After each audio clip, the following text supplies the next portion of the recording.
The 1946 Jefferson nickel holds an important place in American coinage history. This 5-cent piece was struck by the United States Mint in the early post-World War II era, marking a return to the traditional nickel alloy after a 3-year period of wartime silver composition. During the war, from 1942 to 1945, Jefferson nickels were produced with an alloy that included 35% silver in order to save nickel metal for military use. Beginning in 1946, the Mint reverted back to its original pre-war composition of 75% copper and 25% nickel. And that makes the 1946 issue particularly notable because it was the first normal nickel after the wartime emergency coinage. Collectors today recognize this transition as historically significant, since it represents the shift from the wartime economy back to civilian stability. The design of the 1946 nickel remained the same as in previous years. On the obverse side, the coin features a left-facing portrait of Thomas Jefferson, the third President of the United States and principal author of the Declaration of Independence. The word liberty is inscribed to the right, accompanied by the year 1946. On the reverse, we see Jefferson's Virginia home, Monticello, which had been his proud architectural project. Above Monticello is the inscription, E pluribus unum, meaning out of many one, a motto symbolizing the unity of the states. Beneath the building are the words Monticello and 5 cents, and finally, at the bottom, United States of America. This design was created by Felix Schlag and remained in use on nickels for several decades, making the 1946 nickel instantly recognizable as part of the long-running Jefferson series.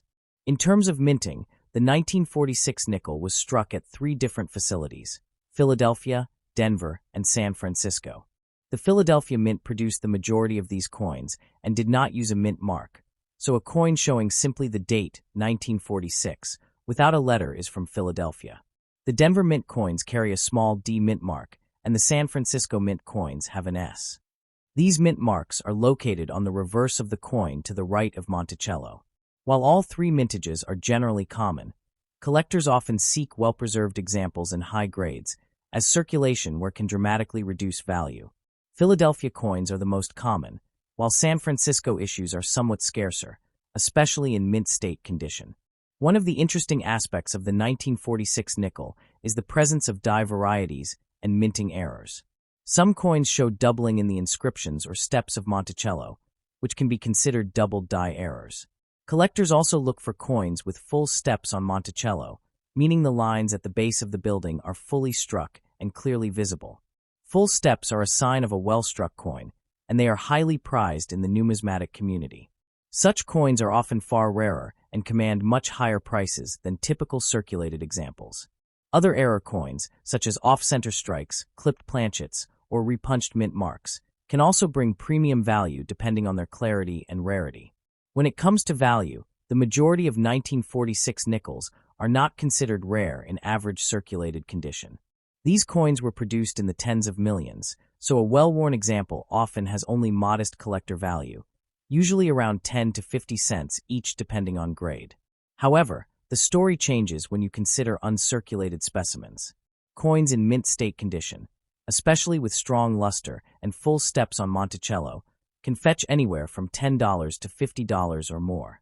Exceptional pieces certified by professional grading services may reach into the hundreds of dollars, especially if they display the elusive full steps designation. The San Francisco Mint issue, while still common, is somewhat scarcer in top condition and can command a premium over the Philadelphia and Denver strikes. Market demand also influences the value of the 1946 nickel. As part of the Jefferson nickel series, it is collected by date and mint mark, and many hobbyists enjoy assembling complete sets. This demand ensures that even common dates like 1946 maintain steady interest. Coin shows, auctions, and online marketplaces consistently feature these nickels, and prices fluctuate depending on collector enthusiasm and the general precious metals market, even though these coins do not contain silver. Collectors value the historical importance of the 1946 issue as the first post-war nickel, making it more appealing than some other years from the late 1940s and 1950s. To sum up, the 1946 Jefferson nickel may not be a treasure worth thousands of dollars in most cases, but it is a fascinating coin with historical importance, collectible varieties, and potential value in higher grades. Circulated examples are common and affordable, making them accessible to beginner collectors, while top-quality uncirculated coins with full steps remain a challenge even for advanced numismatists.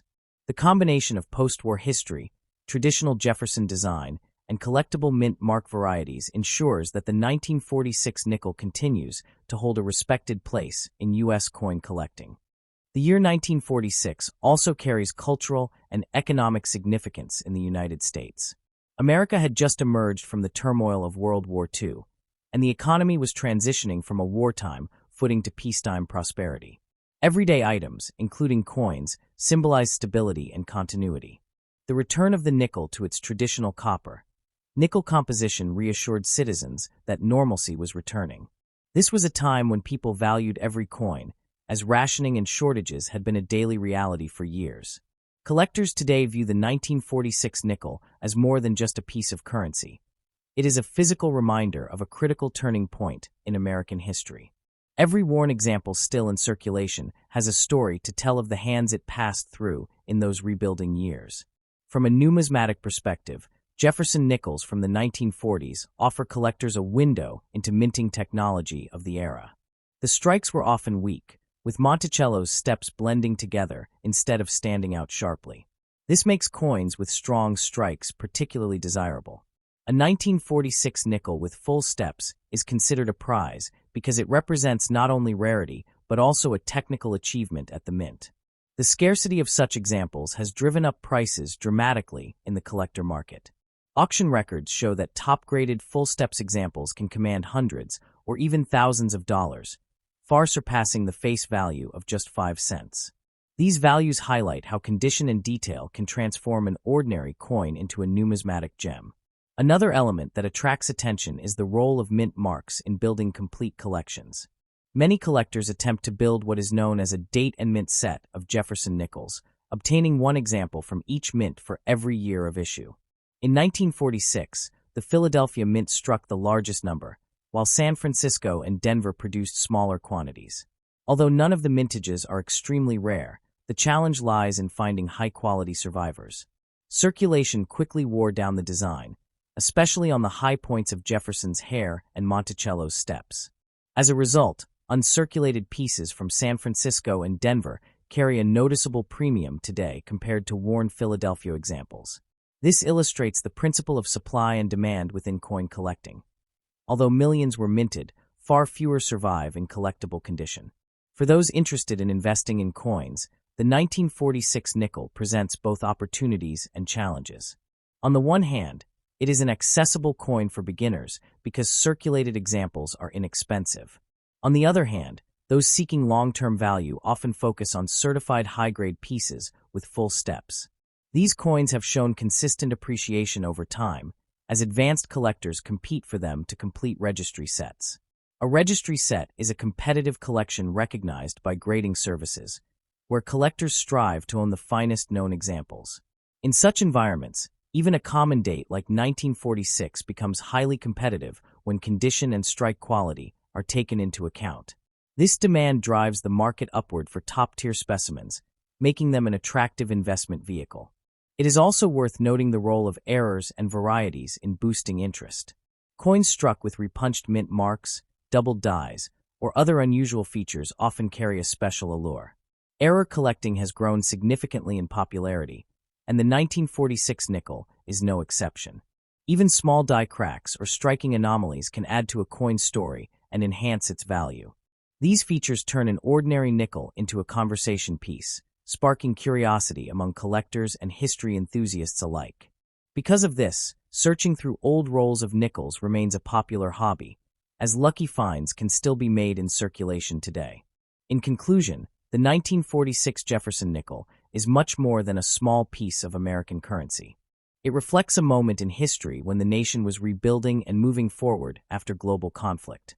It connects us to Thomas Jefferson, one of the founding fathers, whose ideals of liberty and democracy continue to shape the country. It offers collectors the thrill of hunting for high-quality examples, varieties, and full steps that bring significant value.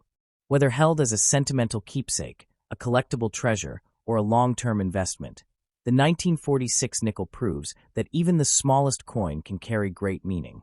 For new collectors, it is an affordable entry point into the hobby. For seasoned numismatists, it offers challenges and rewards in the pursuit of perfection. And for investors, it represents stability and potential growth. This balance of accessibility, history, and value ensures that the 1946 Jefferson nickel will always remain a respected part of United States coinage.